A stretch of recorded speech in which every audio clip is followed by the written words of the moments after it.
que des de fa la tira d'anys ens estan ambientant les trobades que s'estan fent al llarg de totes les comarques del País Valencià. El Miqui, tu saps alguna cosa d'este grup? Alguna coseta sí que puc dir, perquè la gent que no ho sap no s'entere. El grup Trobada naix a les aules del Col·legi Públic Severí Torres, del poble de Castelló, en la comarca de la Ribera.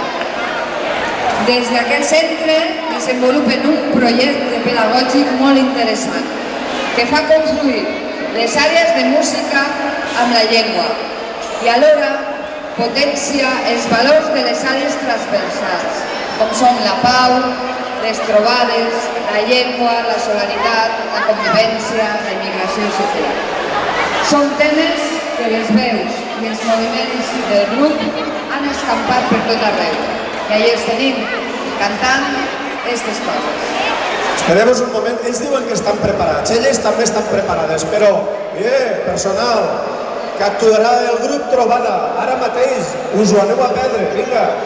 Ja s'està, vull dir que ja esteu preparats de veritat, sí? Doncs ara sí, amb tots vosaltres, un fort aplaudiment, el grup Trobada, Miti.